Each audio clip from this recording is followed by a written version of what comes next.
All right, 2 days before you actually fry your turkey, you're going to want to go ahead and brine your turkey. So what we're going to do is we're going to go ahead and do this outside since we're going to be using the big pot to store them in overnight. You go ahead and you put a gallon of water into your pot, your ground cloves and ginger into the pot, and then your brown sugar, and then you'll want to go ahead and put I took my whole black peppercorns and ground them pretty coarsely, and you'll want to put those in, and then your 12 bay leaves, and I had counted those out, and then your salt, your kosher salt.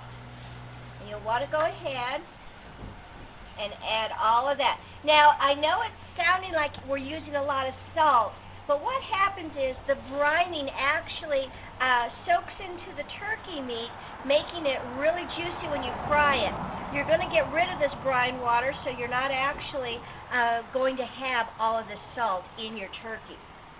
Now what we're going to do is we're going to go ahead and bring this to a boil, and if you want to come up and take a look at your mixture here. Okay, once that comes to a boil, I'll show you the rest of the recipe.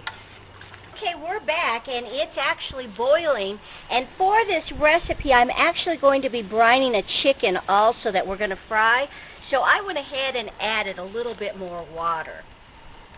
And you'll be adding water after we finish this to the top anyway. This is honey. You're going to go ahead and add your honey now. Okay, now we're going to add our real maple syrup.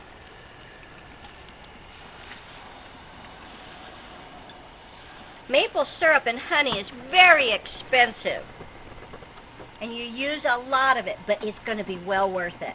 Then we're going to go ahead and stir this, and we're going to bring it back to a boil, and then we're going to go ahead and turn off the heat. All right, now that I've brought it back to a boil, and you don't want it to get into a rapid boil, just until it breaks to a boil, you go ahead and turn off your heat. You'll want to stir it one more time, and now you're going to let this completely cool before we add the rest of the ingredients. So we've let the brine cool off, and now we're going to add our quartered lemons and oranges. So we're going to add our thyme sprigs. We're just going to leave those as sprigs and just kind of break them up just a little bit and put those in. And we're going to add our sweet basil leaves and our fresh rosemary sprigs. And then we're just going to stir that up, and if you take a look, kind of looks like a Halloween punch or some festive punch. So once you stir that up, what you're going to do is you're going to actually put the turkey in butt first. And that's where you would actually stuff him. Now when you're frying turkey, you do not stuff the turkey. So you just go ahead and put him in there like that. I'm going to go ahead and put my chicken in there also, just like that. And then you're going to put just enough water to cover.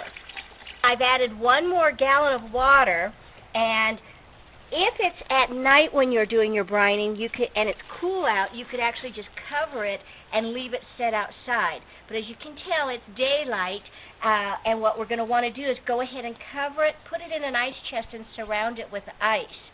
Now, tomorrow evening, we're going to go ahead and inject it. You want to leave it in the brine at least 24 hours.